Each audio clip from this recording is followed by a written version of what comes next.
on, guys? Thank you so very much for joining me right here on Off the Script. Sponsored today by Audible. audibletrial.com/offthescript.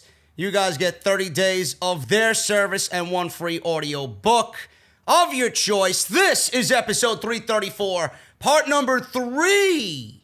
A rare part number 3 of the show this weekend for July 12th, 2020. And we got a lot of stuff to go over today, including the Smackdown ratings, which have been absolutely terrible as of late. They were absolutely terrible, as usual, for the overnight. So bad that Naomi had to actually go on social media and apologize for how bad that women's karaoke segment was, because it was critically shit on by everybody in the community, and rightfully so. I hope that everybody that does what I do gave them the same exact anger that I gave you and them on Friday's episode of SmackDown right here on Off the Script. I got news on Jeff Hardy as well. Apparently Jeff Hardy wants to walk out of the WWE for the angle that WWE is now putting him in with, or has been in, with Sheamus, leading into their bar fight at Extreme Rules. I got a follow-up on WWE Evolution, which was the main story and the main argument of yesterday's show. Now, reportedly, WWE wanted to have a special event following Summerslam around August 30th, that weekend following Summerslam. People were claiming that it would be the Hall of Fame. People said that it might be Evolution. There was a report that it would be Evolution and that WWE would be building Evolution 2 around Tessa Blanchard, who right now is keeping her, I guess, intentions secretive because everybody assumes that she'll end up with World Wrestling Entertainment. Now, WWE is reportedly saying that they are not planning Evolution. Are they? Are they now not planning Evolution, or is this something that they fed to the dirt sheets to kind of dumb everything down because word got out about their secretive plan? So we'll go over that as well today on the show. On top of that, I got the future of the Undisputed Era. Would Adam Cole be brought up to the main roster by himself? This is WWE, folks. What do you expect? If you ain't calling up all 4 members of the Undisputed Era, I don't want Adam Cole on the main roster. AJ Styles shoots on Paul Heyman. I got video of that from his Mixer stream or his live stream. He usually streams games. He was actually taking a break live while streaming to talk about what really happened on Monday Night Raw and why he got moved to SmackDown and now is the Intercontinental Champion over on SmackDown. Matt Riddle is set to have a title match against AJ Styles at SummerSlam, but before that, Matt Riddle actually came out and denied all of these allegations. He put out a Twitter video in regards to all of these allegations made by Candy Cartwright, and we got a video on that as well as to what Matt Riddle said. Tony Khan is very happy with the AEW ratings this week. We'll go over that and why he should not be engaging with the Twitter cretins on social media. That is definitely below him. The Great American Bash main event, we'll go over that, nearly pulled in 1 million viewers. Keith Lee and Adam Cole did nearly 1 million viewers in that main event slot on Wednesday. And Ali, did Ali get moved back to SmackDown without ever seeing the light of day on Monday Night Raw? We'll go over all of this today, folks. We got a loaded show right here on Off the Script. Follow me on Twitter at JDfromNY206. That is on Twitter and Instagram. Make sure you guys hit that subscribe button down below. Turn on that bell for all notifications. Guys, there's about 60% of you that don't have the bell turned on. There's about probably 50% of you not subscribed to the YouTube channel. What are you waiting for? This is absolutely one of the best known places in all of the IWC to get an unfiltered, unadulterated opinion on what is really happening in the WWE. If that sounds attractive to you whatsoever, then please go and hit that subscribe button. I would really appreciate it. We are on our way to 118 1,000 subscribers. So thank you guys for all of the support. Make sure you guys check out Off the Script from this past weekend. YouTube is absolutely dead this weekend. Everybody's feeling it. I see it in everybody's numbers. Everybody's being affected. So if you guys missed Off the Script, I have a feeling it was not even delivered to your sub boxes here on YouTube this weekend. And there were some damn good rants and there was some damn good discussion on so far Friday and Saturday's episodes. So make sure you guys go and check that out. Links for everything will be down below in the description. You want one of my most heated rants of the year on SmackDown? Go and check that out. That got nearly 2,000 likes on YouTube. That is linked down below in the description, as well as the AEW and NXT live streams that I did on Wednesday with Jesse, and then Thursday, very late in the day on Thursday, we covered NXT and talked about Keith Lee and Adam Cole and what is next for Keith Lee. Again, everything you need is linked down below in the description of this very video. Patreon.com/JDfromNY206 if you want to show some extra appreciation for the show. And as always, today's podcast, again, brought to you by Audible, audibletrial.com/offthescript. Let's get into the top, guys. Being that we talked about Evolution, and it was the main story on yesterday's show, I talked about why Evolution was not a good idea. In fact, it was an awful idea to bring back Evolution. Why would anybody bring back Evolution? Why would you want to see Evolution back in the WWE for this year as a pay-per-view after what you've seen on Friday SmackDown? If that is the opportunity that they are giving the women, if that is what they think of their women performers, if that is the extent of their creative for someone like Naomi, someone like, I was going to say Dana Brooke. Dana Brooke is no more than a catering VIP. I was even going to say Lacey Evans, but her gimmick is so god-awful that I ranted on her gimmick for about a good 3-4 minutes on Friday's show. It just doesn't resonate. It is so outdated. It is so antiquated in current day WWE. I don't understand it. And I don't know if you guys picked up on it, but I was thinking back to it after I actually recorded. Lacey Evans was being portrayed as a babyface, and now on Friday she just low-key turned heel.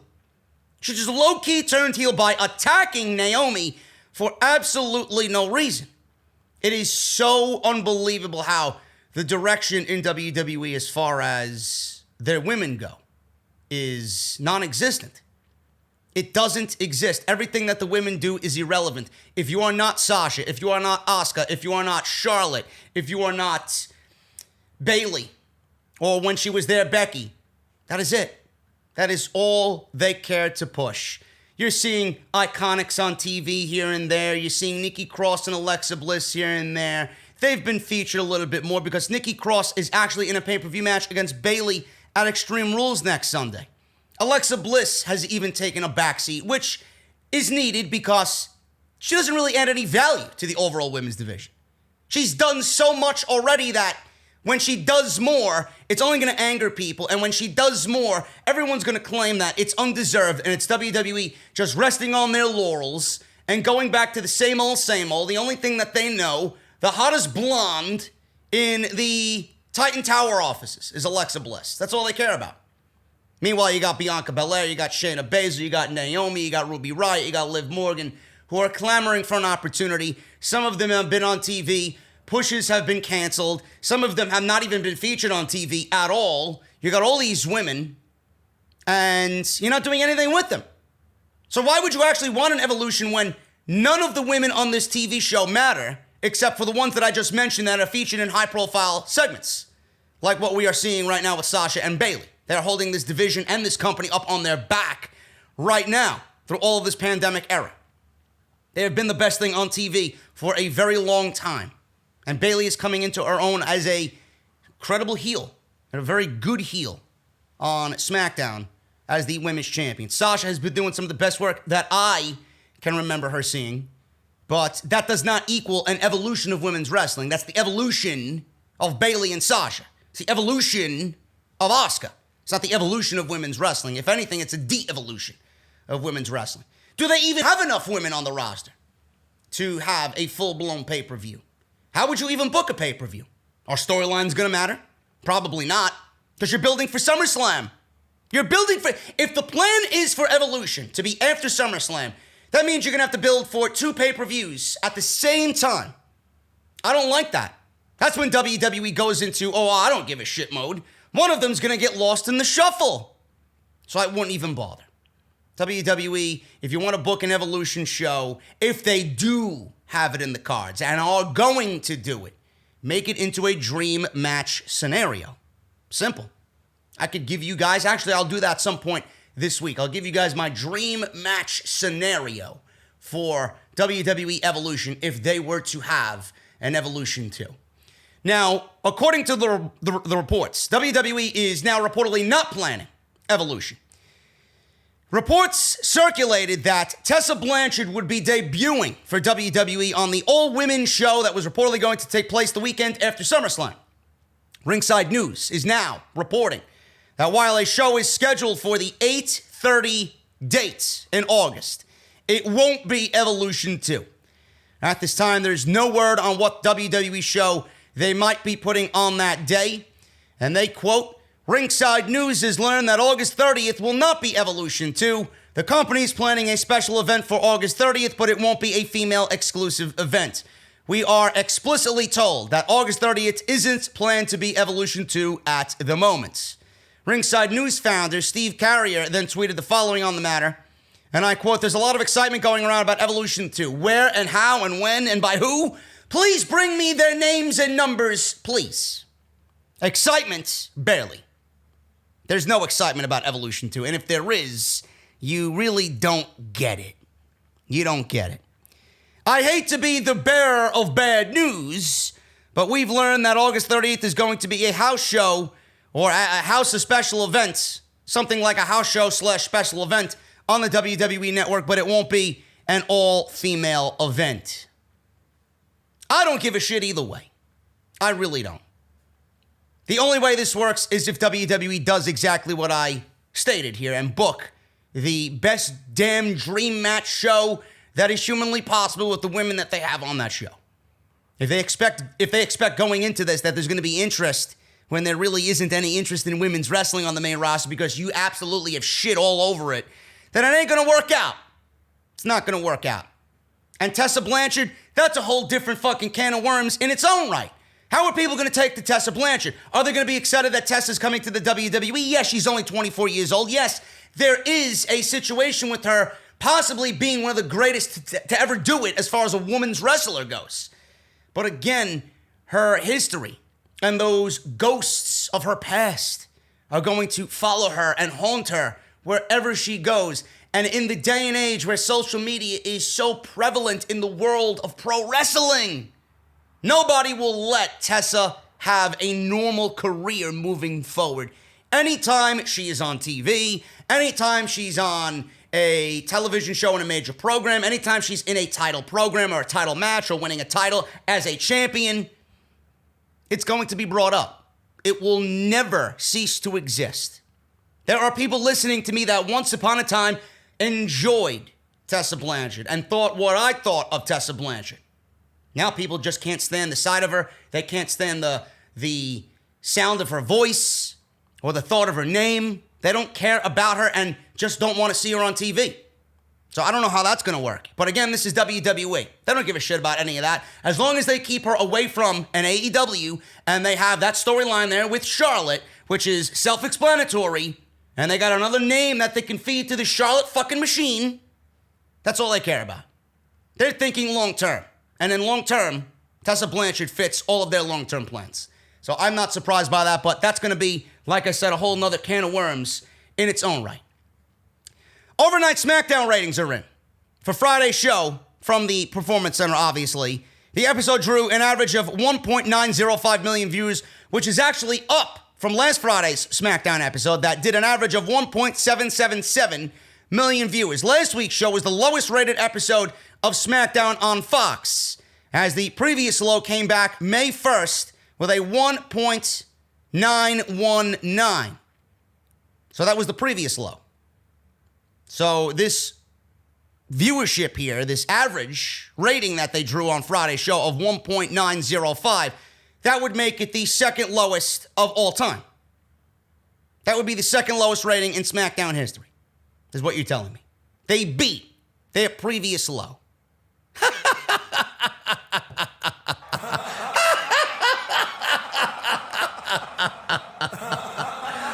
Oh, man. Bray, take it away, bro.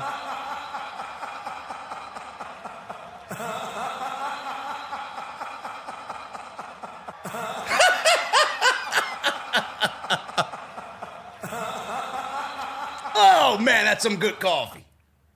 Oh, it tastes even better out of the off-the-script mug, bro. I got to get the new logo on a mug, though. That's the old logo. Folks, SmackDown was absolutely insufferable. I don't know. I'm not even going to spend my time ranting about it because everything you need, all you need to do is listen to the first 15 minutes of my SmackDown review and you get my thoughts on SmackDown. You want old school JD to the point where my face was beat red, I was shaking with anger. Go and watch Friday's episode. Fantastic stuff.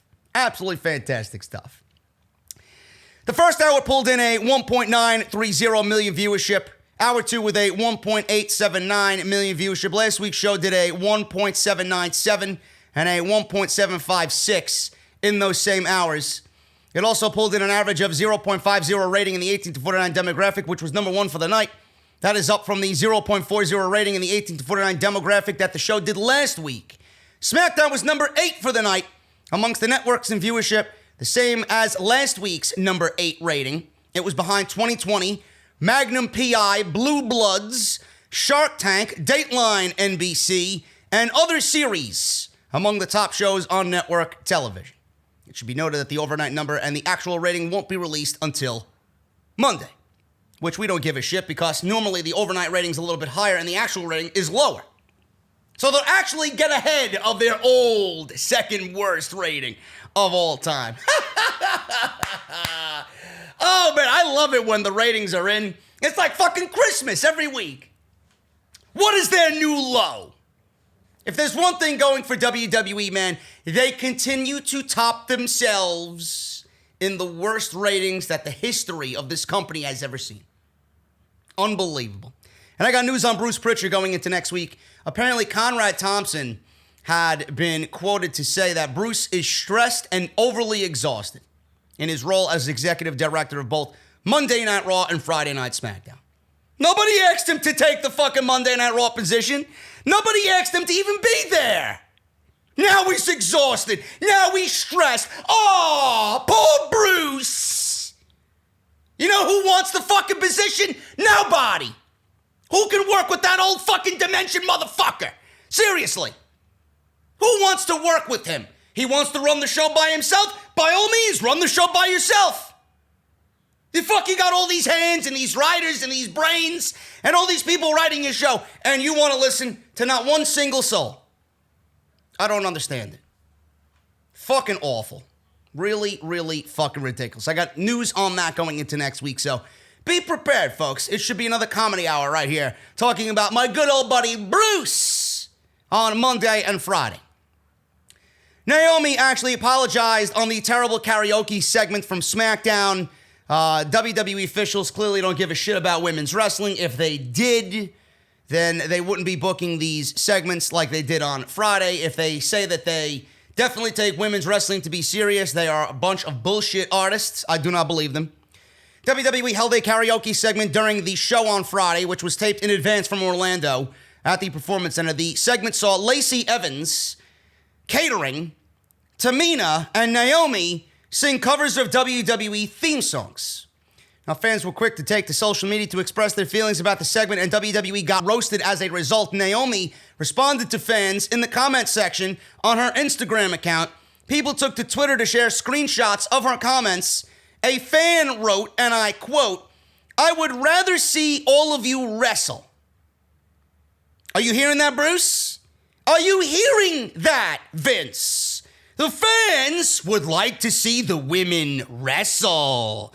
Now, I know that is a fucking out of this earth idea, out of this world idea, right? I get it. It might be a foreign language to you motherfuckers over there. Fans want to see the women wrestle? Wow, what a concept!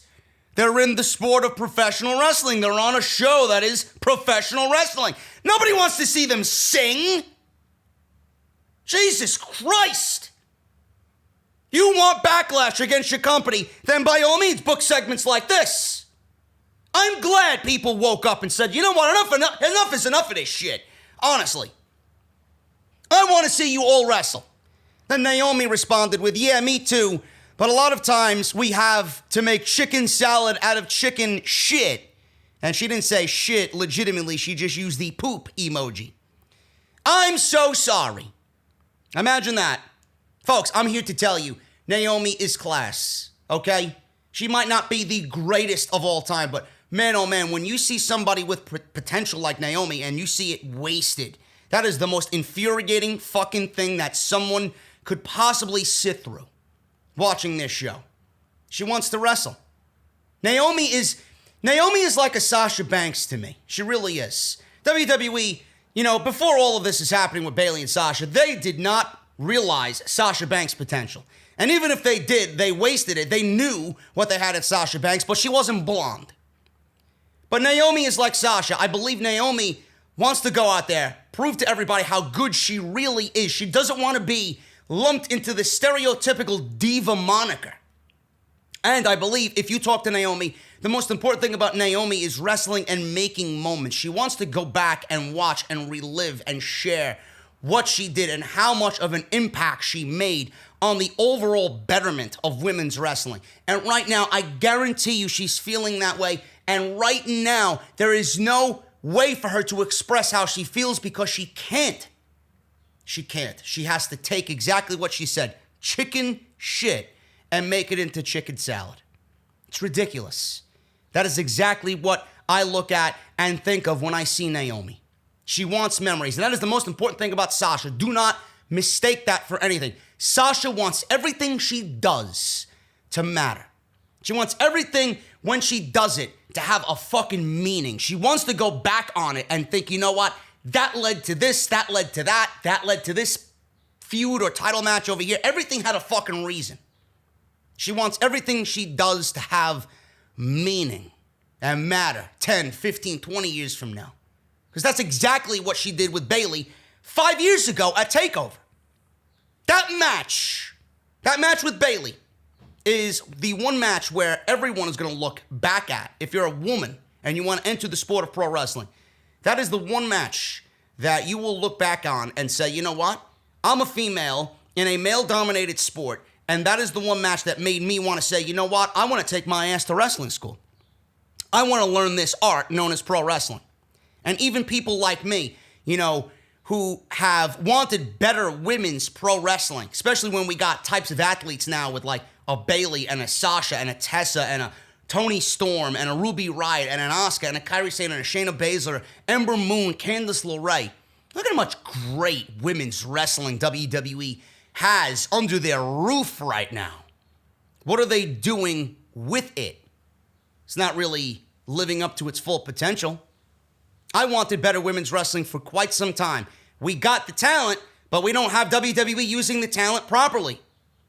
That women's wrestling match at TakeOver between Bayley and Sasha Banks may be one of the best matches that WWE's ever produced, and it very well could be, in a lot of people's eyes it is, in my eyes it is the greatest women's match that this company has ever produced, and they haven't even come close since then. The only other match, and I mean the only other match that WWE had produced that even fucking had a chance to compete with that match was at TakeOver. A couple of years after that, Asuka versus Ember Moon. When everybody thought Ember Moon should take down Asuka, but she did not, and she failed. That match was incredible. I know exactly where I was and who I was with and what had happened, the vibe in that room, watching Bayley and Sasha Banks in that match. Speechless. Nobody said a fucking word the entire match. We were just blown away. Not by just what they were doing in the ring, but the reaction. Everybody in the Barclays Center that night, I'm getting chills even talking about it. I might go back and fucking rewatch it. I haven't watched it since. All I needed was one. The reaction in that building was unlike anything I've ever seen for women in WWE. That was the turning point. Sasha has that to take to her grave. She knows that no matter what WWE produced as far as an agenda goes, That Sasha and Bayley are the absolute fucking pinnacle of why WWE had an evolution, why WWE had a women's revolution, why women's wrestling has been transformed for the better in just pro wrestling in general. That's how much that match did for women's wrestling. That's how much that match means to everybody when it happened. Yes, clearly there was a Charlotte and there was a Becky and there was an Emma and there was a Paige. Yes, but that was the match that pretty much said, you know what? Now you got to start taking us seriously, Vince. Enough is enough. What else do we have to do? Give me a break. That's what Naomi wants to be.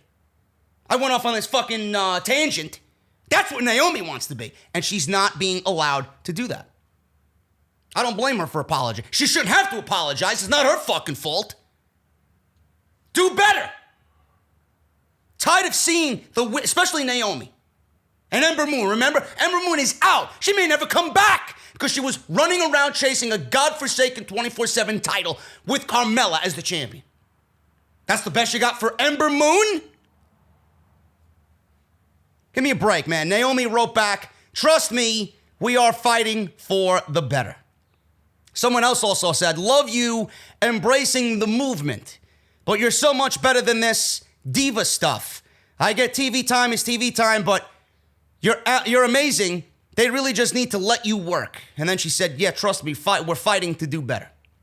It's disgusting, man. It really is disgusting. Speaking of doing better, WWE should be doing better with Jeff Hardy. Jeff Hardy reportedly is close to leaving World Wrestling Entertainment.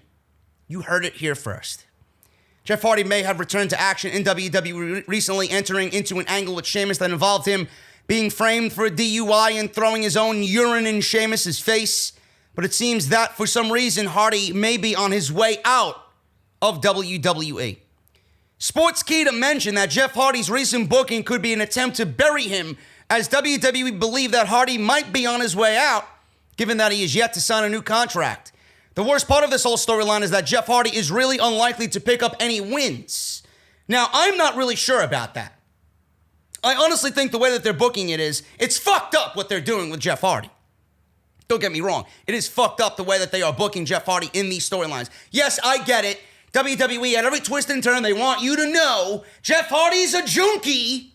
Jeff Hardy's a drug addict. Jeff Hardy loves his alcohol. I get it. I gotta beat you down as an avid watcher of the show and let you know every single week, as if we don't fucking know over the last 20 years of this guy's career, Jeff Hardy, according to Sheamus, is a junkie. Okay? I get it. Thank you for telling me, WWE. But I do think he's gonna pick up a win at Extreme Rules. Now, the match is not confirmed.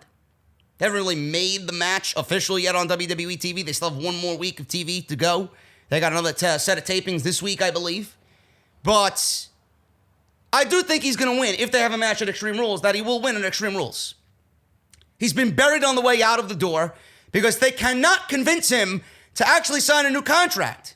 Just like Rey Mysterio. He hasn't signed a new contract. WWE declined the raise. He doesn't want to re-sign until he gets what he wants. WWE offered him a new deal. He refused. And now WWE, they're booking this eye for an eye match as a way out in case he doesn't sign, which will be WWE burying Rey Mysterio on the way out because they want him to go somewhere else, a one-eyed man.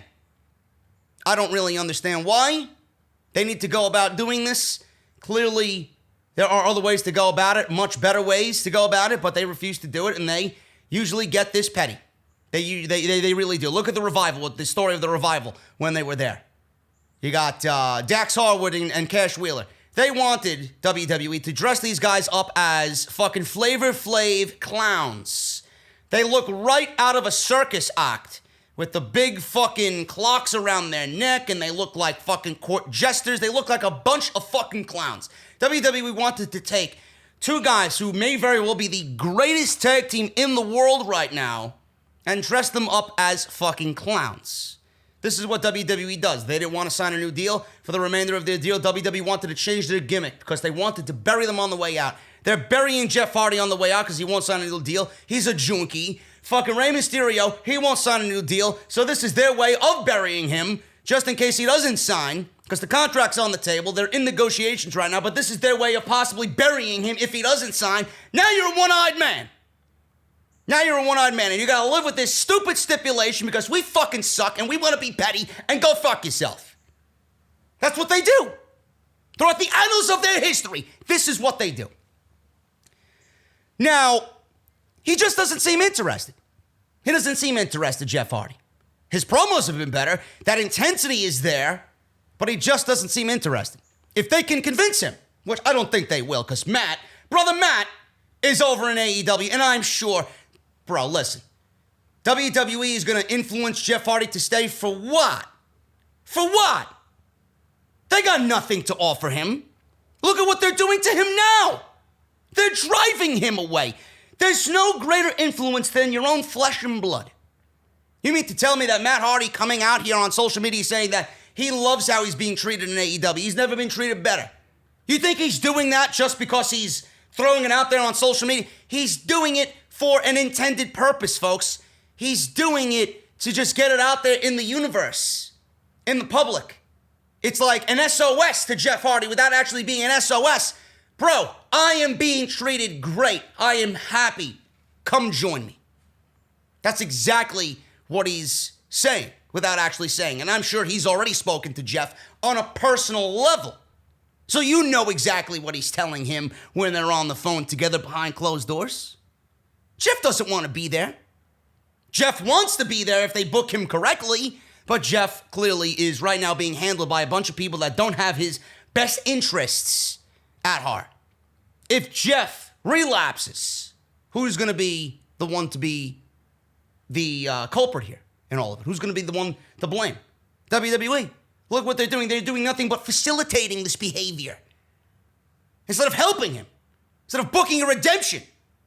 I was for this for a little bit. Now I'm completely against it. It is trash. You are beating this man down, and now it's just rearing its ugly head as far as purposely being done.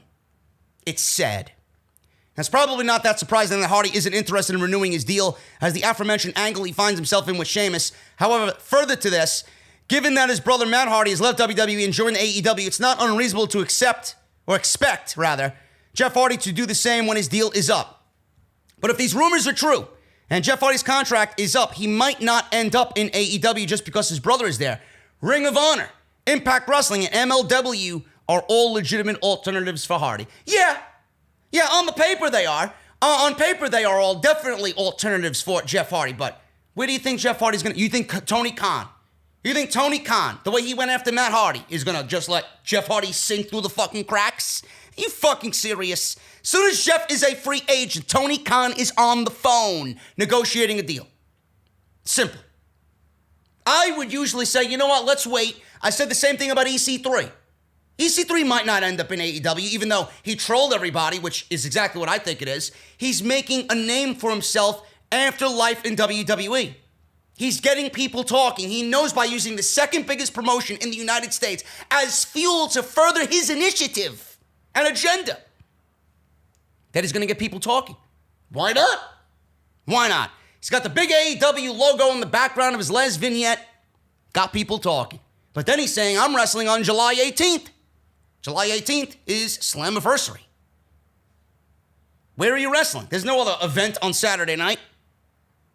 So he's definitely got people talking. I said that about EC3. Don't expect him to end up in AEW.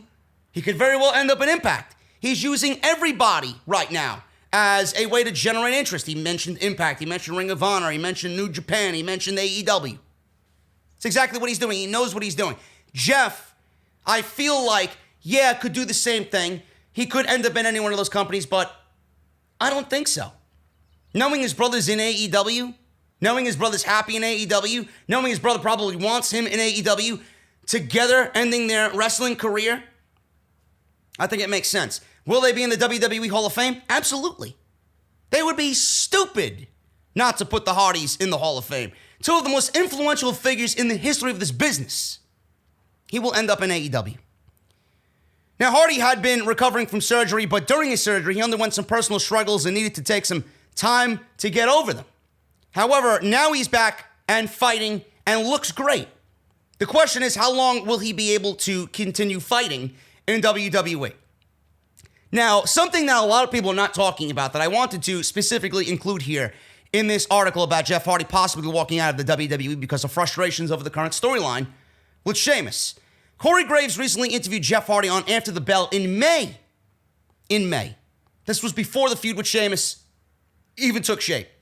He talked in depth about his struggles with alcoholism and about his road to recovery.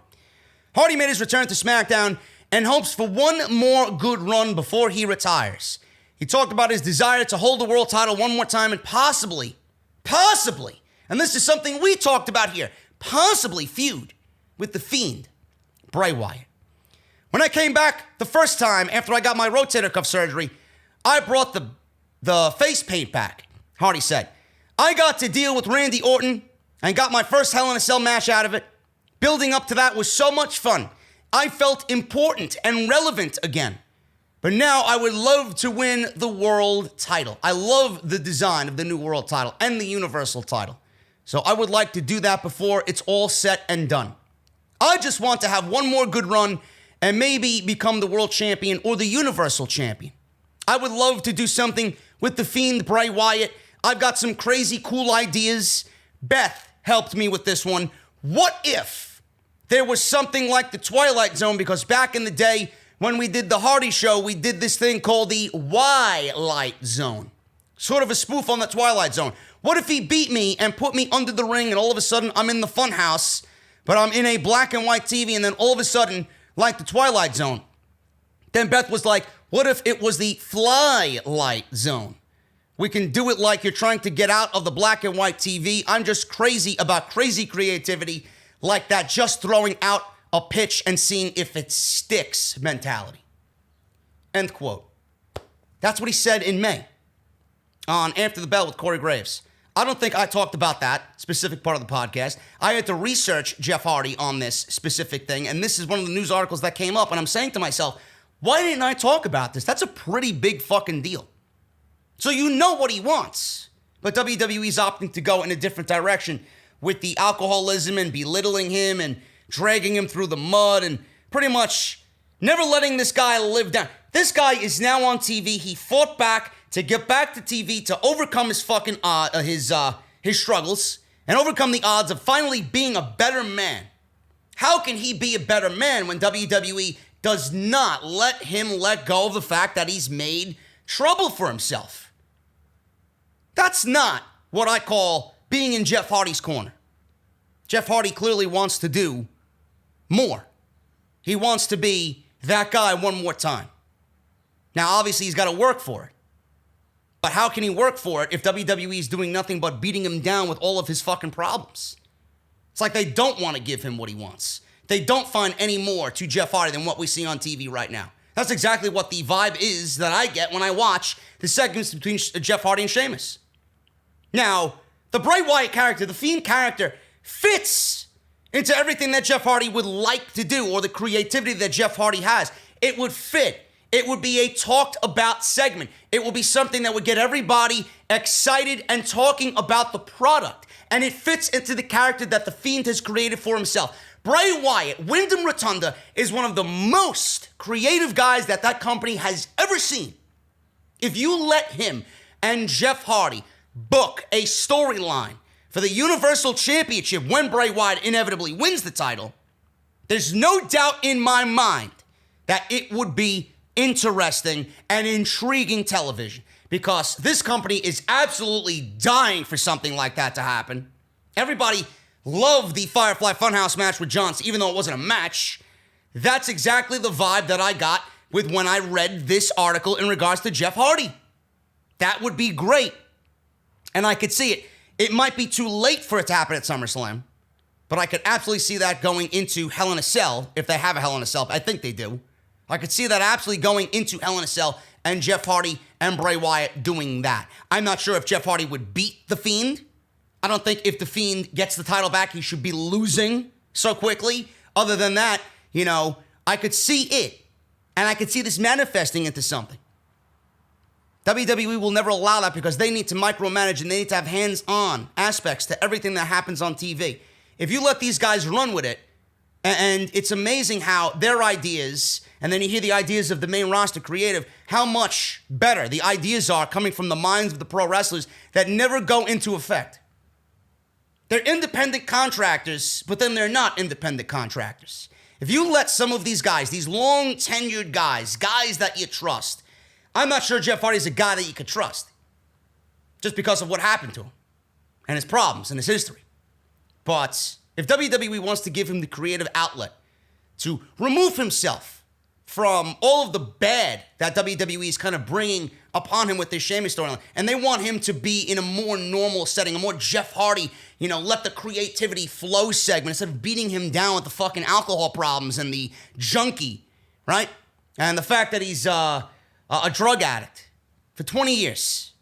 Bringing up every single situation that the guy has done, mugshots and this and that, and putting him in front of alcohol when you know he's a recovering alcoholic. If you put him in a situation that you remove all of that and just give him the freedom to be creative and just blossom as far as Jeff Hardy goes, and use that aspect of his brain and apply it to good, how much good would that do him mentally as a human being? Let him have some fun. But they won't do that. Why? Because he's got one more year on his contract and he has refused to sign a new deal. So they're not going to give him all the benefits of being a WWE team player. Even though it makes sense, or it could make sense on TV, because they got nobody else. They won't do it. And they'll be petty because, Jeff, you won't sign a new deal. Shame on you. Shame on you. So now we got to sit through Braun Strowman and Bray Wyatt 3 months in a row. 3 out of the 4 months this summer. Nobody cares for that. Nobody wants it. And Jeff obviously would make a better opponent for Bray Wyatt at SummerSlam. But the match on Sunday is not even a title match. So I don't know. Moving on with the rest of the show, man. The Undisputed Era. I think everybody knows and feels that the Undisputed Era has been the best stable that WWE has had in its company since The Shield, since the first days of The Shield.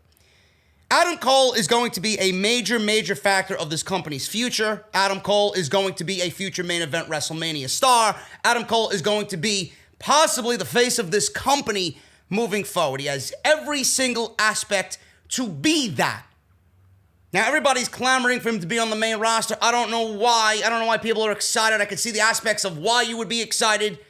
But knowing how this company operates, and how they love new shiny things for a little bit, and then those shiny things just get put back on the toy shelf in light of the older toys that WWE has already ruined. And then those new toys just sit on the shelf for months and months and months at a time.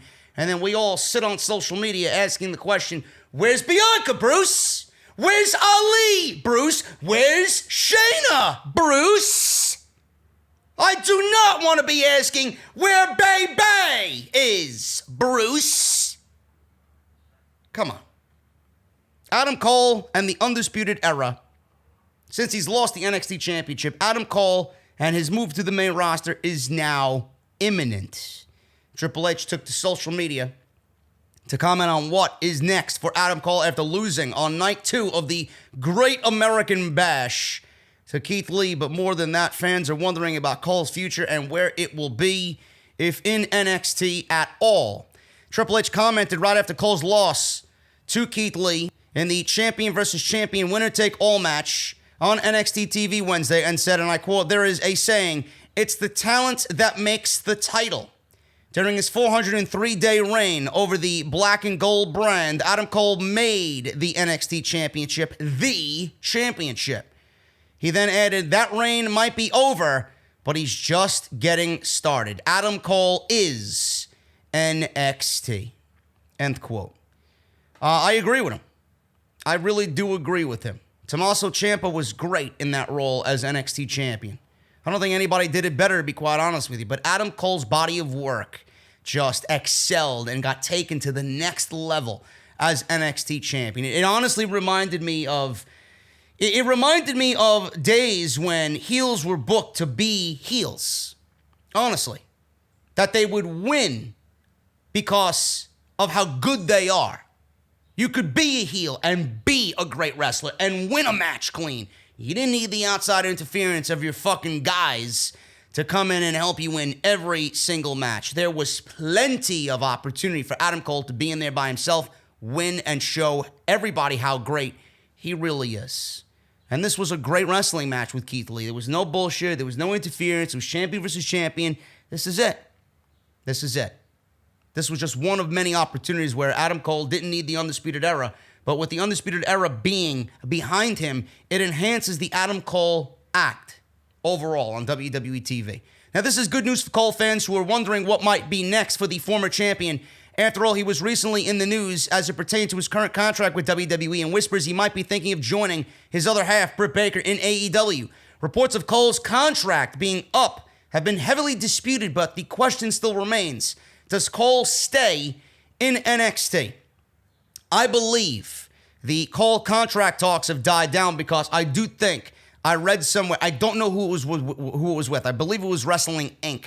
that actually followed up on their own initial report that said Adam Cole had signed a reworked deal last year. So I don't know how long that's for, if it was just an extended 3-year deal at a higher price, or he actually upped that to 5 years. I don't know. We don't know. It's none of our fucking business, to be quite honest with you. I'm just lucky that this company has somebody gracing their programs and gracing their ring like an Adam Cole, because if there's anybody out there that you would want to start building a fucking promotion around, if you had free reign to start a brand new promotion and you had the free reign to choose anybody, in my honest opinion, in my personal fucking opinion, Adam Cole is in my top 3. No question. No question. They're lucky to even have him on the fucking show. So where's he going? Is he going to Raw? Is he going to work with somebody like Randy Orton at SummerSlam that I reported on Friday's show? Is he going to be interjected into that storyline with Edge and Randy Orton? I booked that entire thing perfectly.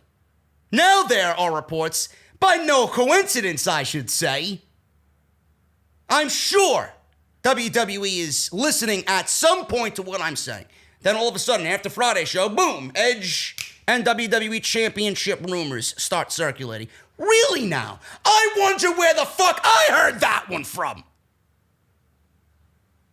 Adam Cole would be a perfect guy to be interjected into that storyline when Randy Orton wins the world title, if that is the case. Wins the world title. He feuds with Edge. Edge gets back up in Ciampa. Randy Orton gets back up in Adam Cole.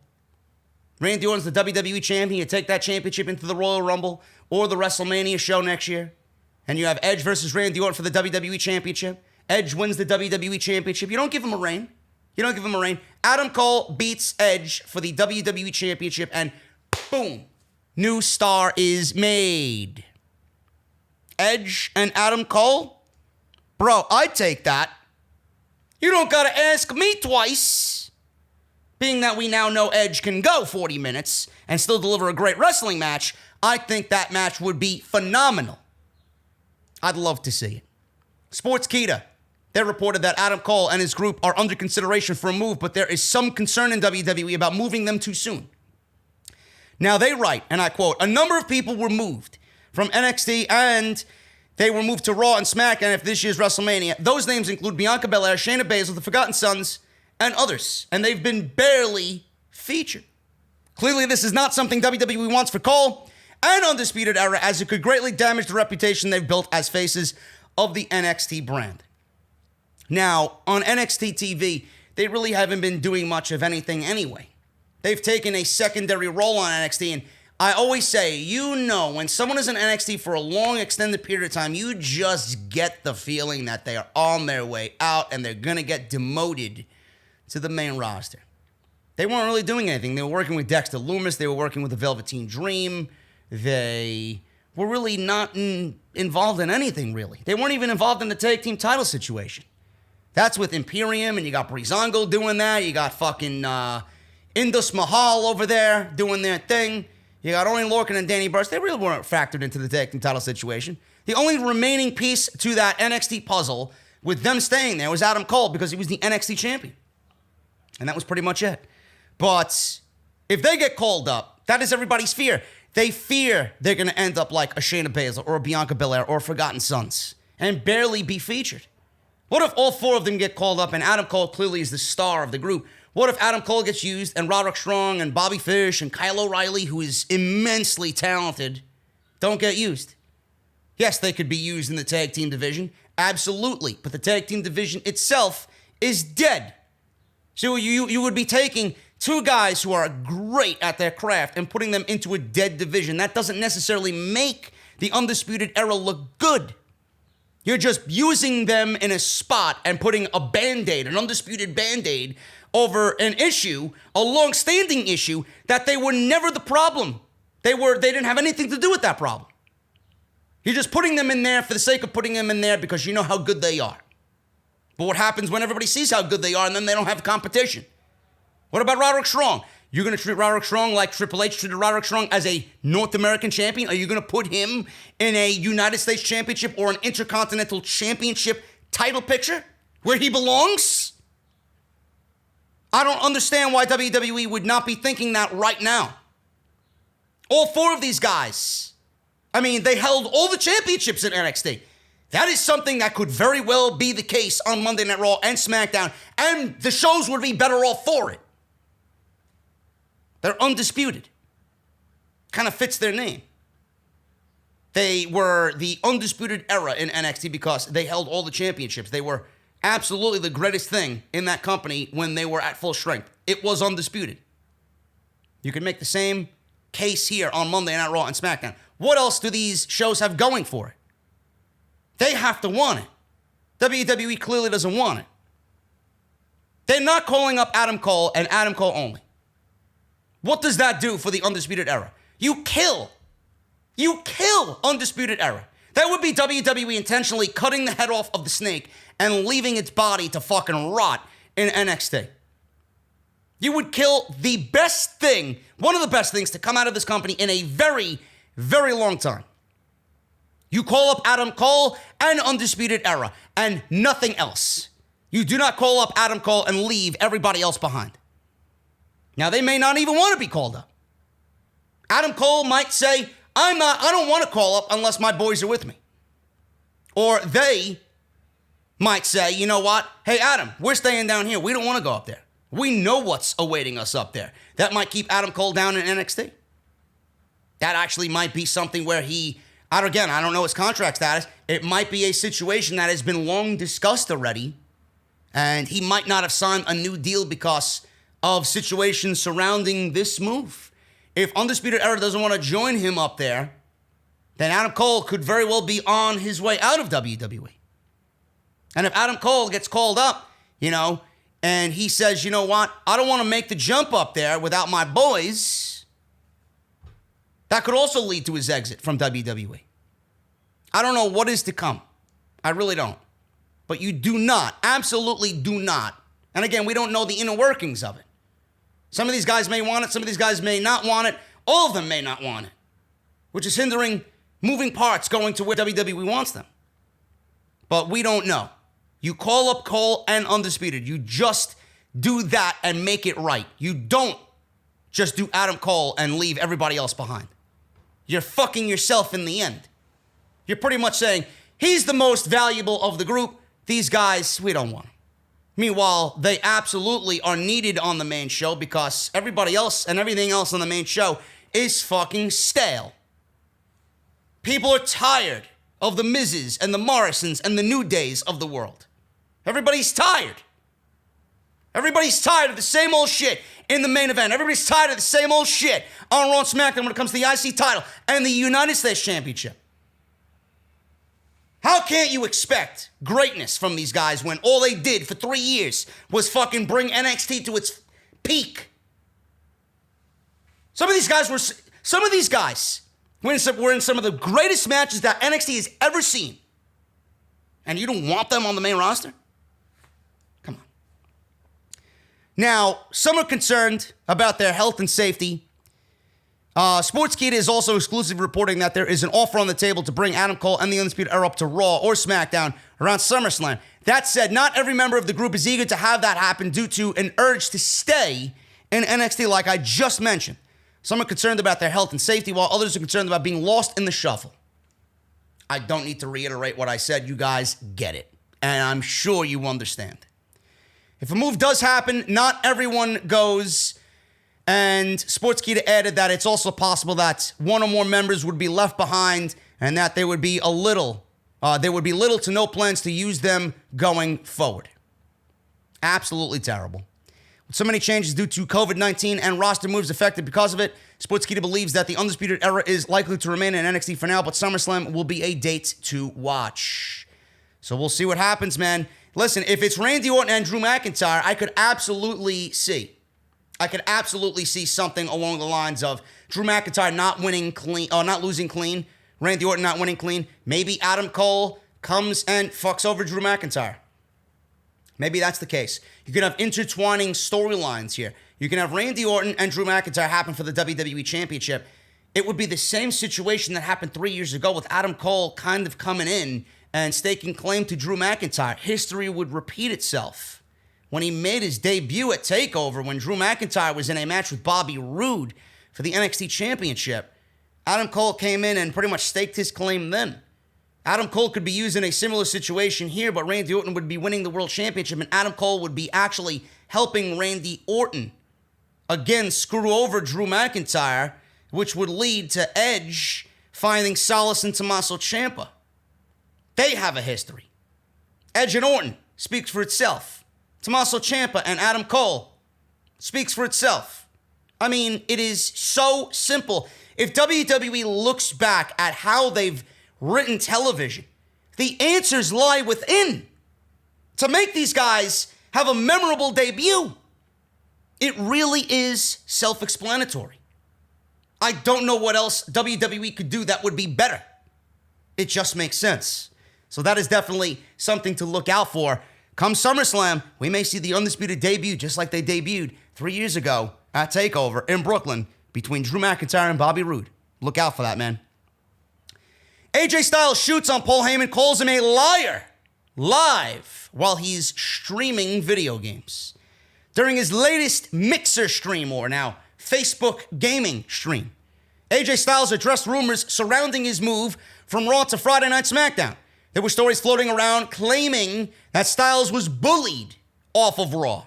Another story was told to Dave Meltzer. A WWE source told Meltzer that Styles was upset at Heyman and blamed him for Luke Gallows and Carl Anderson being released. I got something to add to that, which would absolutely debunk that entire story.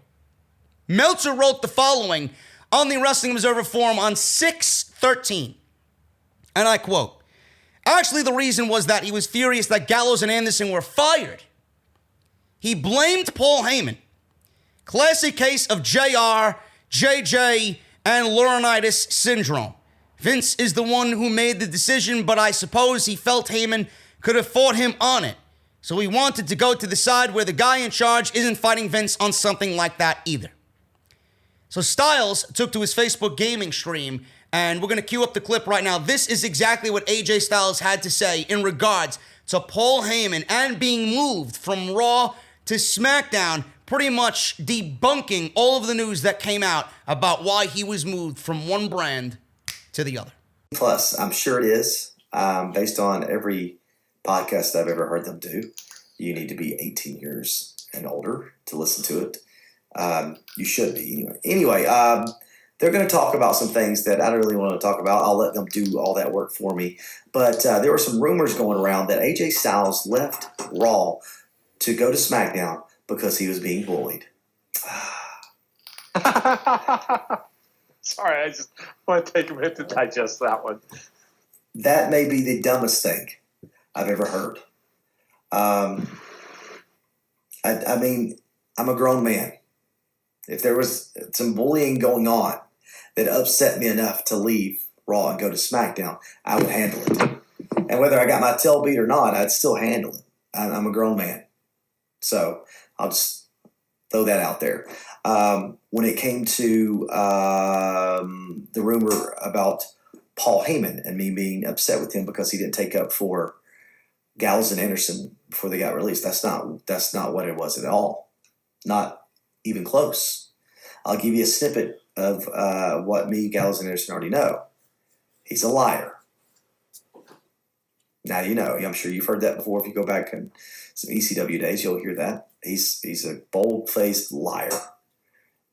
And so that's my take on that. I will let Gallows and Anderson. When's that come out? I think as soon as they're able to talk about it, they know the truth. And now, listen, I don't have me personally. I can't say anything bad about the WWE. How can I? Right? I've been treated well, and it sucks what happened to them. And I think for the most part, we understand that some cuts needed to be made. Like it was going to happen. And I know you're thinking, well, other companies didn't do that, but other companies don't have as many employees and performers, because you got to take in NXT as well, and then the Performance Center. I would have done things differently. It's just the way it is. But I think in the end, it's going to work out where those two guys are going to be happier, regardless. So everything happens the way it should. I think a lot of guys are going to be a lot happier going somewhere else when the contract is officially up, because after you get released, there's 90 days before you can really go off and do anything else. So the main thing we got out of that is that AJ continued to say that Paul Heyman is a liar. We don't know what he lied to Gallows, Anderson, and AJ about, but I don't know what else it could be outside of the fact that they were probably promised a little bit more of a prominent role on Monday Night Raw, and that never came. They were always in that bottom of the barrel enhancement type jobber status on Monday Night. Well, Gallows and Anderson have been, but not AJ Styles. And AJ Styles was kind of floating in the middle of nothing anyway. They pretty much used him and The Undertaker to sell WrestleMania with the Boneyard match, and that was great and all, but AJ really never did anything before that even came to be. Gallows and Anderson, they were never treated as anything special in the WWE. They were given a new contract extension for 5 years, almost $1 million each. Vince McMahon probably had buyer's remorse on that. That's why he let them go. He figured, why am I paying these guys all this money? I don't give a shit about these guys. They're not two guys that I would like to push or care about pushing anyway. So they were given 5-year deals. Then they were, pretty much given the spiel of, all right, we'll make you tag team champions because, yeah, please sign with us. We'll make you feel important. We'll give you the tag team titles. We'll make you feel like you're a big part of Monday Night Raw. And then they took the titles off them a month later. They didn't really last at all. And then they went right back to being the jobbers that everybody knew they were on Monday Night Raw to begin with. So again, I don't know what AJ Styles is blaming Paul Heyman for here as far as him lying. And the reason why he wanted off of Monday Night Raw was because Paul Heyman was a liar. But obviously, Paul Heyman now gone. Obviously, now AJ Styles on SmackDown, the Intercontinental Champion. So obviously, AJ is an elite member of that WWE roster. Everybody always found more value in AJ than they ever did his friends or his brothers in Gallows and Anderson. So him being the Intercontinental Champion is not surprising, being that Heyman probably promised him something as far as creative goes or a higher spot on the card. And then he moved over to SmackDown and now is on the highest part of the card, minus the... Actually, the Intercontinental Championship now is probably more important than the Universal Championship because of whoever's holding it and the storyline going on there. So AJ's right back at the top of the mountain on SmackDown as he feels like he should be, which is debatable in its own right because AJ, bulletproof at his age. Everybody loves AJ. No matter what you think or see of AJ on TV, he's always going to be AJ Styles. But it goes into another direction of conversation when you think of AJ. Oh, is he greedy? Or does he continue wanting to be at a high level, at a high priority on Monday Night Raw? Meanwhile, you got all these blossoming young talents coming on up underneath him. Is it a case of, oh, I'm not putting this guy over. Oh, I don't want this guy taking my spot. Is AJ thinking that? Everybody knows AJ to be, a really, really great guy. But internally, backstage, we don't know. Is it something that he wants? Is he power hungry? Does he want to maintain that top spot and not give back to the young kids? I don't know. Again, that's a completely different discussion, but I'm assuming it has something to do with creative. Now, the story of him saying, I'm not blaming Paul for what happened to Luke Gallows and Carl Anderson. That was the original report. The initial report was that he was upset at Paul Heyman because he didn't do more to fight for them to stay. I'm assuming that all ties into like him promising big pushes. Then they got released. And then Paul Heyman was labeled a liar by AJ Styles because not only didn't come, they got released. So it probably got lumped into one big, just discombobulated, unorganized mess on Monday Night Raw. Vince McMahon did not give Paul Heyman a heads up before he released anybody, including Gallows and Anderson. AJ Styles addressed the rumors of his move to Raw from SmackDown, and we will apparently know more of this situation on Gallows and Anderson's Talkin' Shop podcast when it drops, when they are legally able to speak in a few days when their 90-day contract or 90-day non-compete expires.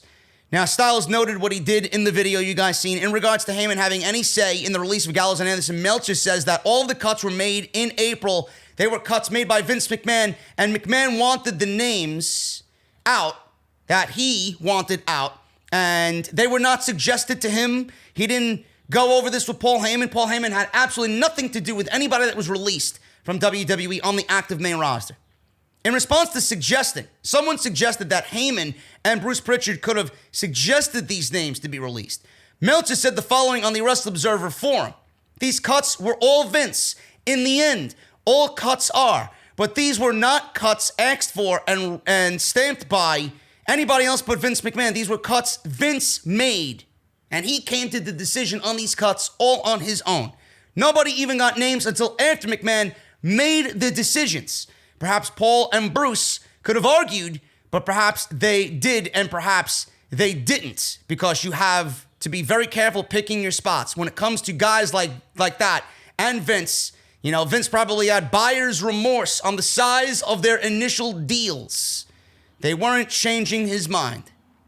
The guys McMahon would have had buyer's remorse would have included Gallows and Anderson because they were signed to 5 years, and they were given in the range of $750,000 plus per year for 5 years.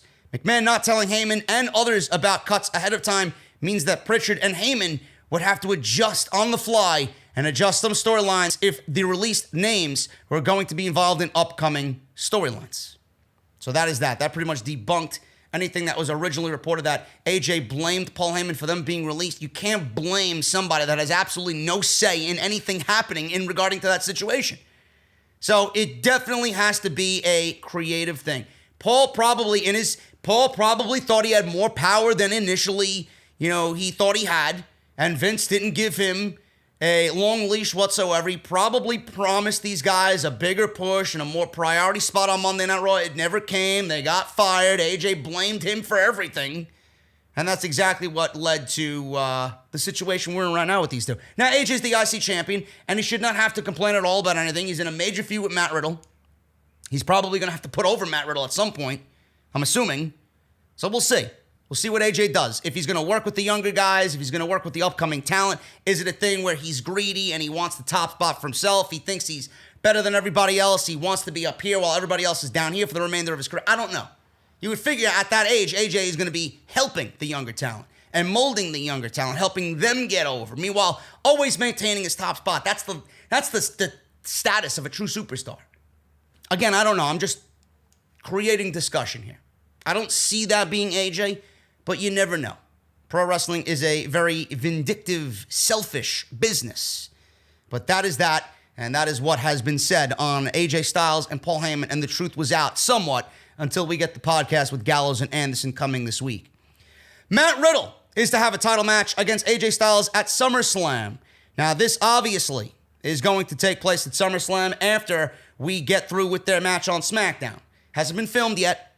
Haven't produced this match yet. It's coming up this week at the next current set of tapings, but Matt Riddle and AJ Styles will go one-on-one. More than likely, Baron Corbin's going to lead this match into a DQ, and we're going to get Baron Corbin and Matt Riddle at Extreme Rules, with Baron Corbin losing to Matt Riddle, and then Matt Riddle can focus on the Intercontinental Championship. I'm thinking, if WWE is smart, they would bring back the King of the Ring. Imagine Matt Riddle and Baron Corbin in the finals of the King of the Ring. That would be great. That could be something that could be really fun. Baron Corbin actually surprised a lot of people in the community with his win in the King of the Ring last year. He did very well for himself. At one point, I was like, man, Corbin's really showing himself here. He looked like a damn good pro wrestler. Now forget about it. Now I'm against Baron Corbin all over again. But that could be something that could be fun as well. Matt Riddle being the new king bro, could work.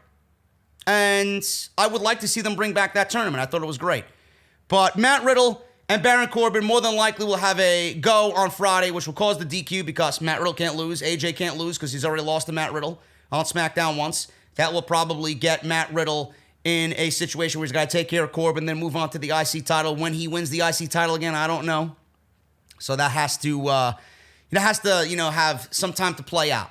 So we'll figure that out as time goes on. But that's happening at SummerSlam more than likely. I was against this because WWE really, instead of giving us this match on Friday, they're literally 4 weeks away from SummerSlam. Pay-per-views mean nothing anymore.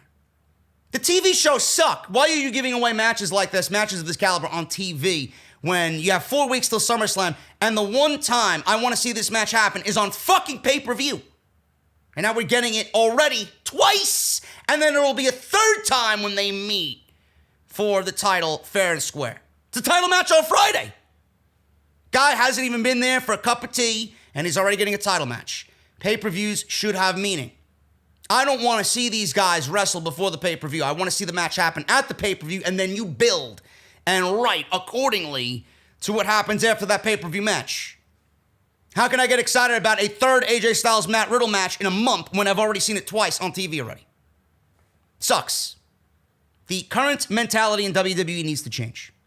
So that's happening. But the thing with Matt Riddle is he actually had a video go up on Twitter, and he mentioned about the allegations that were against him. And he didn't have to do this. He didn't have to do this whatsoever. And I believe him.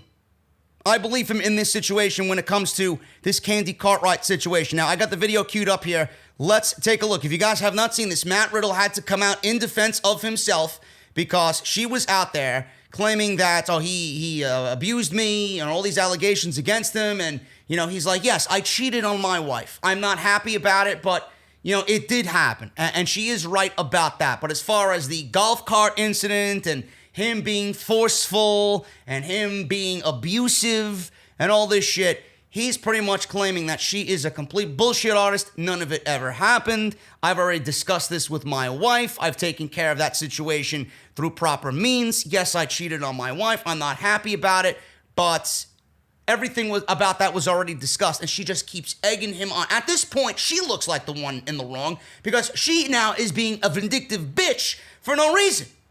Because he's now on TV, he's going to be in SummerSlam, he's going to be an IC title match with a match against AJ Styles, and everybody's going to be crazy for it. It's going to be a great match, probably a match of the year contender. He's making big waves on the main roster. Now, clearly they got to ramp up their accusations, and they got to ramp up their social media fucking presence with this situation. So Matt Riddle had to come out and say, you know what? None of this ever happened. Enough is enough already. It's not cool. So this is the tweet, this is the video, Matt Riddle and himself pretty much expressing that everything that Candy Cartwright saying is not true. I'm going to make this quick. I have never in my entire life sexually assaulted a man, woman, or anybody. And that includes Samantha Tavell, Candy Cartwright. I never sexually assaulted you. The story about that band trip and the driver being asleep and me forcing you to do stuff and hop on whatever, it's a complete lie. It's a fabricated story because you're still mad. You know why you're mad? Because yes, you're right. We had an affair. You have plenty of evidence of that. And you know what? I never denied it because it happened. Do I want to talk about it? Do I really want to share about it?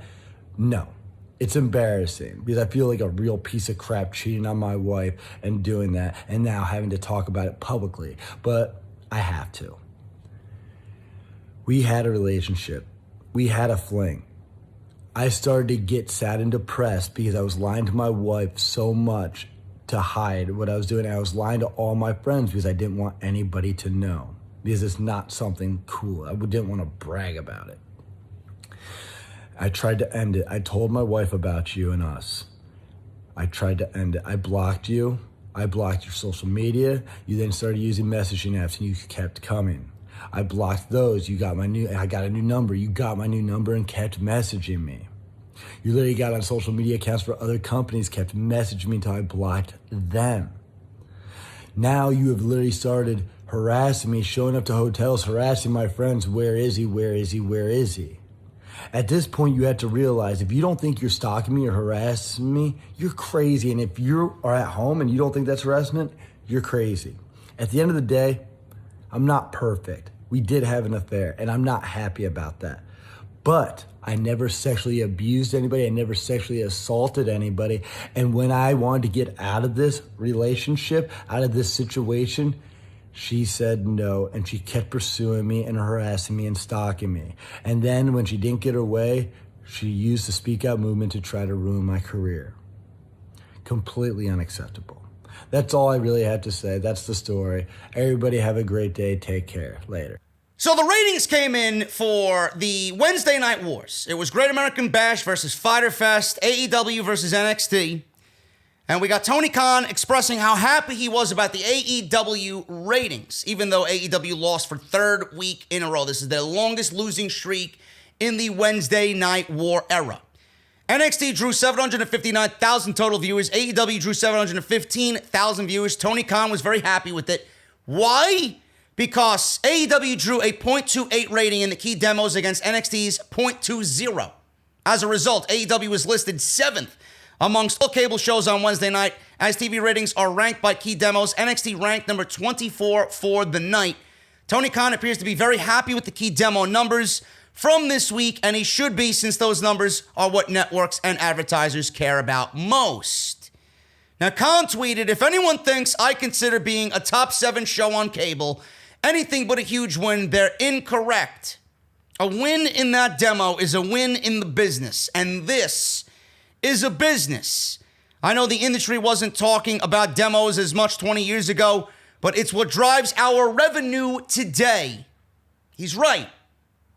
TNT wouldn't have given AEW an extended 5-year contract on TNT if they did not have that key demo in the bag. So that's exactly what they do. Sorry for the noise out there. Apparently there's fucking traffic outside the window here. If you guys hear the police sirens going off. But that is exactly how they make their revenue, and that's exactly why AEW got 5 years on TNT. So yes, it is a business. And mind you, it is a business that has been around less than a year. AEW has been around less than a year. NXT has been on USA less than a year. So please, spare me the bullshit when talking about, oh, this is better, or this is better, or this is not doing what it needs to do, and this is not what it's needing to do. The USA Network made the call to air limited commercial breaks for the past 2 episodes of NXT, which clearly helped NXT win. I know I would like to watch a show with no commercials or limited commercials. That's why Keith Lee and Adam Cole did 1 million viewers. That's why Io Shirai and Sasha Banks did near 1 million viewers.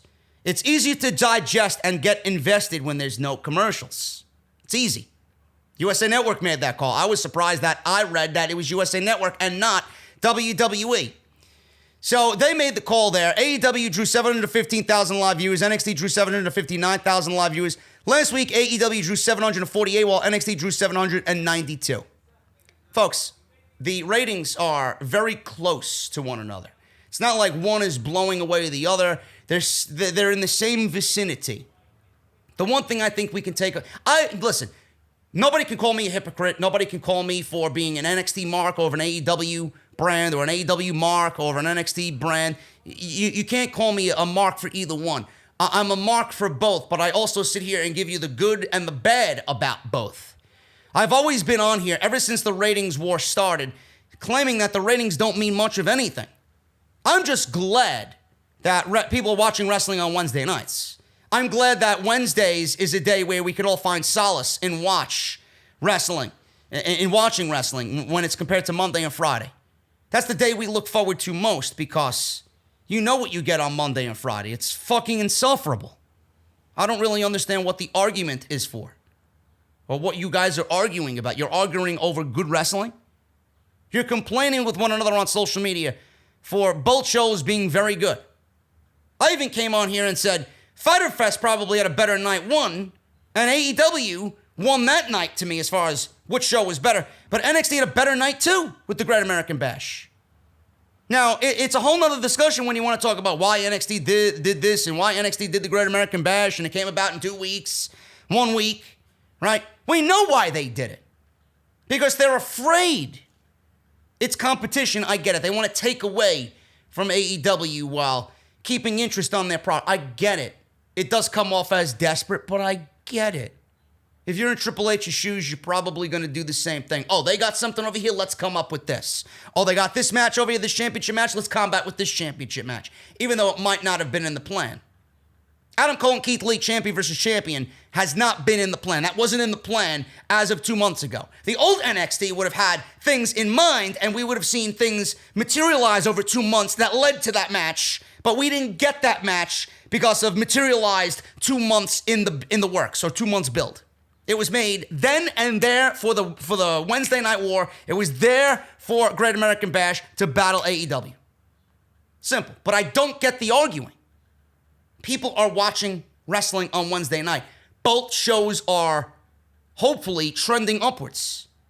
You can't expect 1 million ratings in less than a calendar year. You got to get familiarized with everything that's going on. For these people, oh, they're not reaching 1 million, or they're not near 1 million, or they're not doing this, or they're not doing that. What the fuck do you expect? People need to know, and people need to see how they operate. People need to understand the characters and grow with the characters. You can't expect that in less than a calendar year. You would be foolish.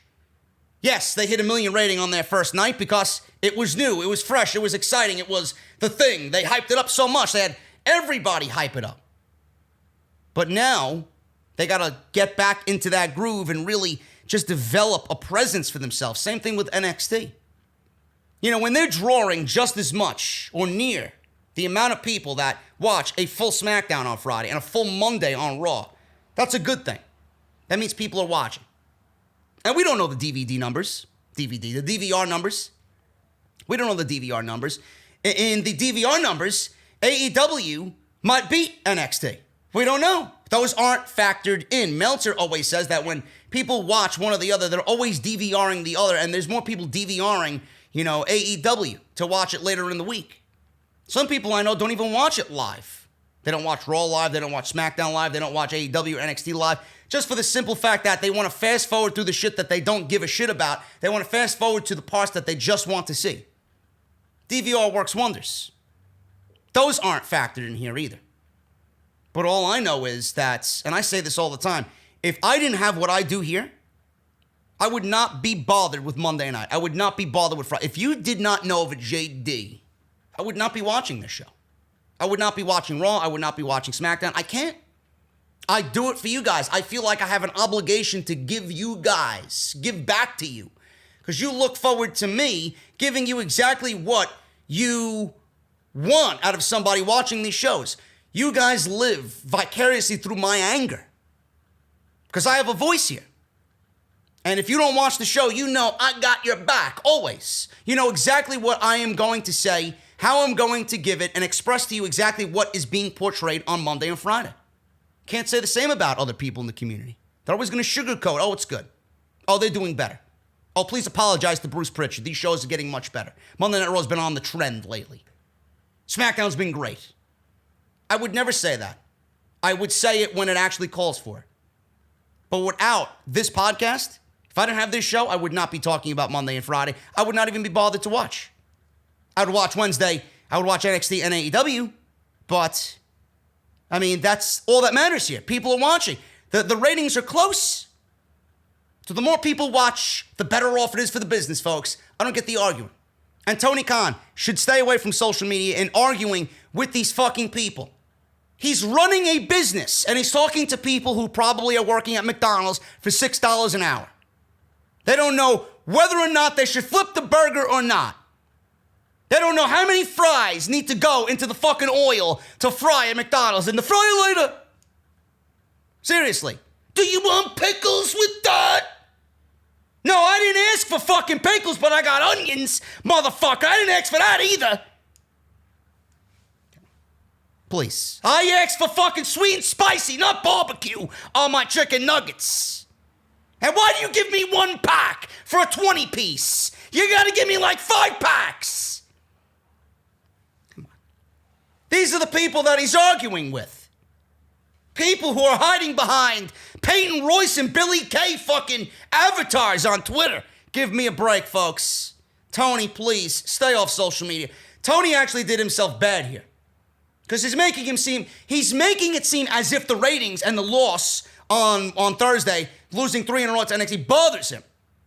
If he was smart, he wouldn't be on social media at all. He wouldn't be arguing with these people at all. And just do what you got to do to make AEW thrive and get better. Yes, you won the demos. Everybody could see that. Everybody talks about the demos. They know. They know. You don't need to reiterate to these people that it's a business and that's all the advertisers look for. That's how you make your revenue, because at the end of the day, nobody's going to give a shit about that. The fucking McDonald's wielding fucking fryer later, let me flip the burger motherfucker is not going to think about the demos. He's going to think, I got under Tony Khan's skin. He's worth $8 billion and he's bothered by my $6 an hour at McDonald's and he's bothered by my trolling on social media. That's all he's going to look at. Come on, Tony, please. Stay away from social media. You got nothing to explain to these people. You're successful because of what you did. AEW is going to be successful if you keep doing what you need to do. Don't bother with these people. They live in a fucking cardboard box on the corner of fucking 58th Street in Manhattan. They don't give a shit. Seriously. They just want to troll. Ali moved to SmackDown. I thought he was on Raw. What happened? Now it looks like Ali has been moved to SmackDown. Now, we got PW Insider reporting that Ali was quietly moved to Raw. He's yet to appear on Monday Night Raw, of course, because fuck Bruce. And he has not appeared on any WWE show since February of 2020. Now it looks like he's been moved back to SmackDown. So somebody noted, I don't know who's on WWE's website. I mean, who the fuck visits that shit? Somebody noted on WWE's.com roster page that he is now listed as a SmackDown superstar. It's not clear what the decision is behind the move, but it's worth noting that SmackDown and the Hacker storyline was to be believed to be Ali, but WWE appears to have dropped the angle, and the Hacker has not been heard of in many weeks. If Ali is indeed back on SmackDown, then perhaps this is a sign that they will intend on continuing the Hacker storyline. So this is an update from that same article. A WWE source reached out to say that despite what PW Insider was reporting, Ali was never officially moved off SmackDown on WWE.com. Who gives a shit where he is? Mars, Venus, Jupiter, Raw, SmackDown. He could be on fucking MLW TV for all I fucking care. He could be wrestling in a fucking gym in front of fucking 2 people. Where is he? And why isn't he on the fucking show? That's all I give a shit about. You got him. You're fucking arguing with the dirt sheets on where he actually is. Nobody gives a fuck where he is. Put him on TV. They're arguing where he is. Oh, he wasn't moved over there. He was always over here. Well, he's not on my fucking TV. He's too good to be wasted. They're fucking up. Shayna, Bianca, Ruby, Liv. Who else? Who else? Naomi, Ali, Chad Gable. How many of these guys do they have employed that are not being used? That should be used. You mean to tell me you can't find a fucking role for Ali on this show? Vince McMahon, listen to this story. Vince McMahon doesn't want announcers in the ring doing introductions. You know, I love it when I know who the ring announcer is. Oh man, Justin Roberts is great at what he does. Oh, Alicia Tyler, or whatever the fucking Alicia Taylor in NXT is great at what she does. Mike Rome is great at what he does. Greg Hamilton's fucking great at what he does. I like knowing who they are. I love when the referees have names. Aubrey Edwards and Rick Knox and all the other referees that are given names because they're human beings. On WWE television or on AEW television. Mike Chioda, Charles Robinson, Earl Hebner, right? All the referees through the annals of WWE history that had Howard Finkel, ring announcer, right? Yeah, Lillian Garcia. Everybody had a name and a personality to match. I appreciate when I know who the referee is. Even in House of Glory. I fucking hate saying, oh, the official, oh, the referee, what's his fucking name? UFC, every single match that UFC has, every single fight that UFC has, you get the names of the people competing, and the referee of this match is so-and-so. because it's a competition. You want to know who the official is. If the official is blamed for something in that match, who are we going to go blame? Oh, it was the official. Who the fuck was the official? What's his name? I got 16 fucking officials on this show. The official. The referee. I like to know who is who and what their role is. The referee is the most important part of the match, and you don't want to give him a fucking name? Without the referee, there is no match.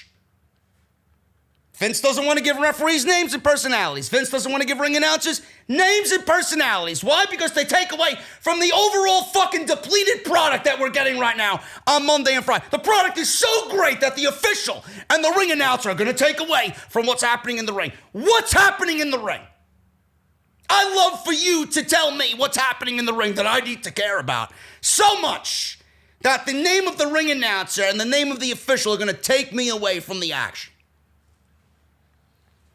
This is a new thing. Changes are being made, and this is one of the changes.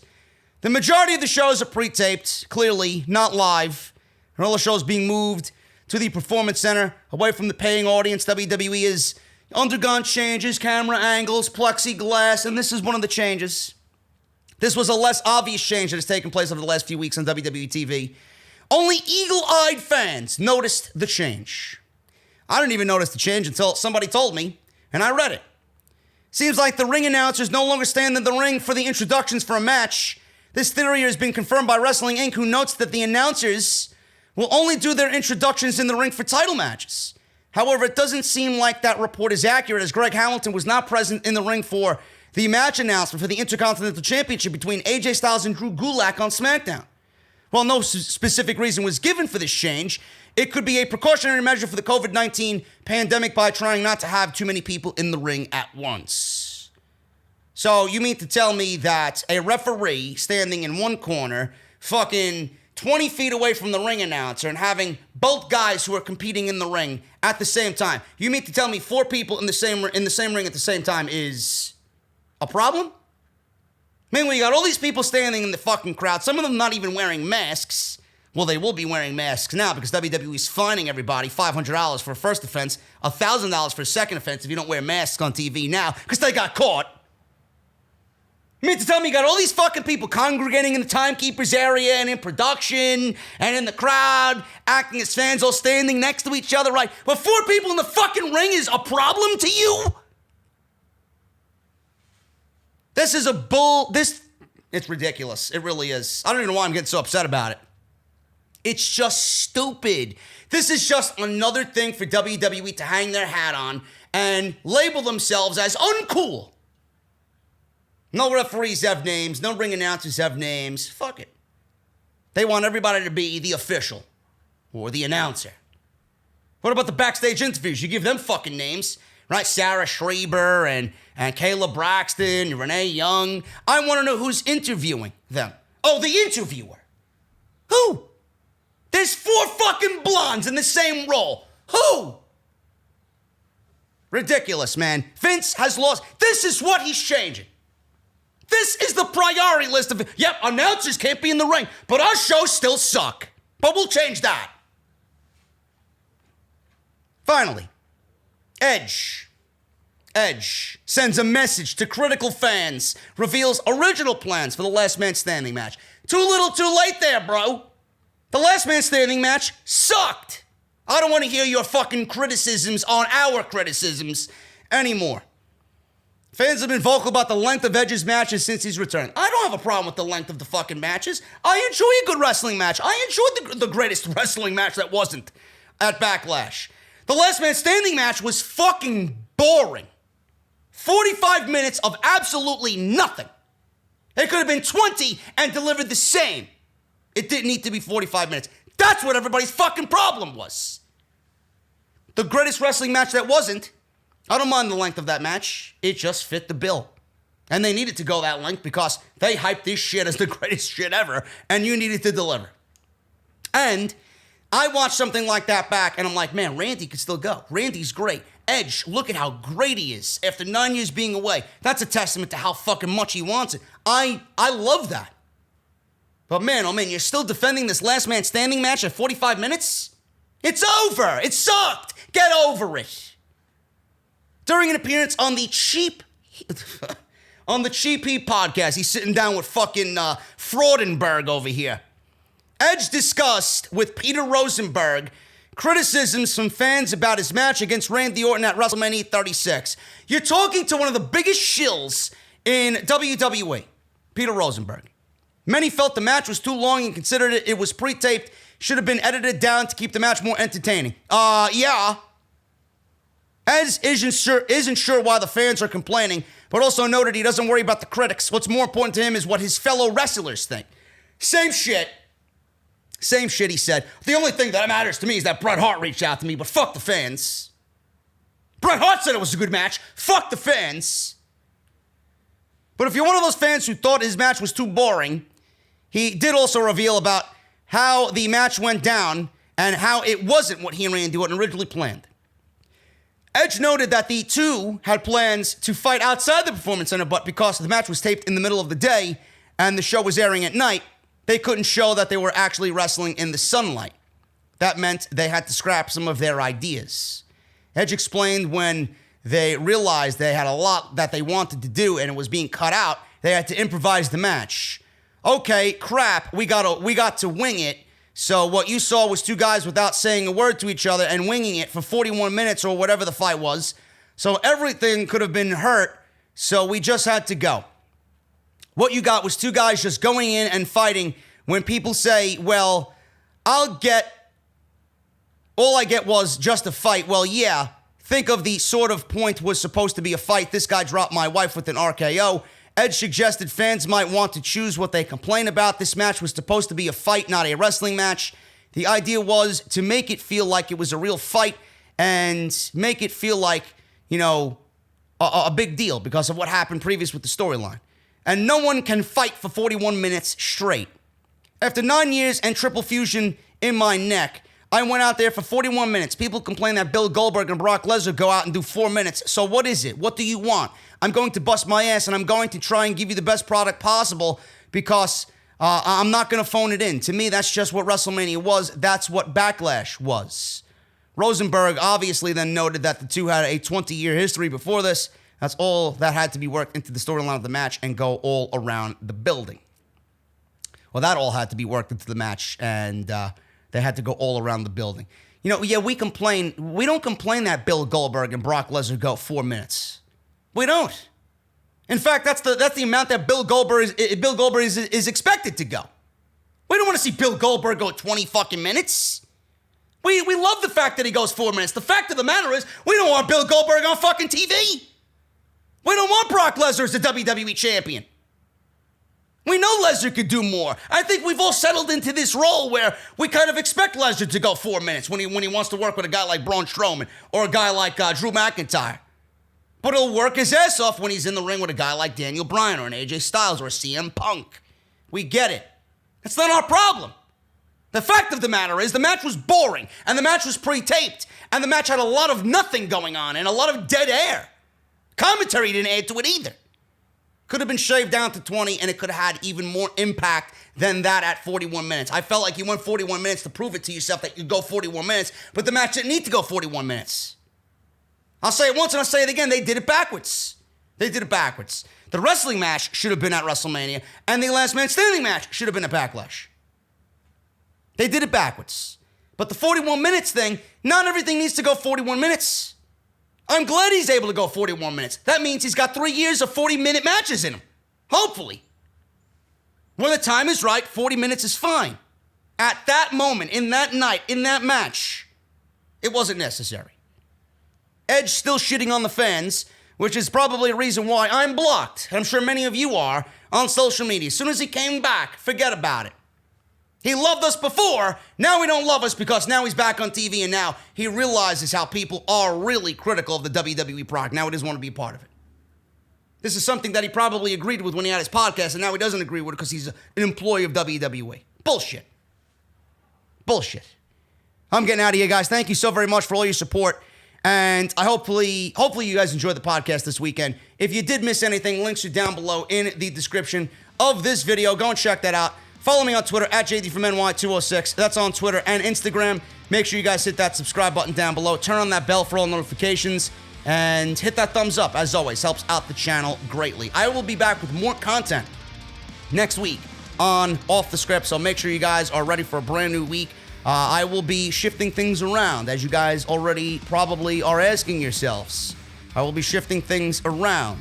I'm not in my normal setting at the moment. I will be moving into a new place on Wednesday. So get ready for a different look, a different feel, a different vibe, but the same old JD next week. So thank you guys so very much, and things will be back to normal, hopefully by Dynamite, and I'll see you guys right back here for a brand new week of content. Remember, subscribe, hit that thumbs up, and I'll see you right back here on Monday with Raw. Unfortunately. Please. I gotta get myself ready for Raw already. Holy shit.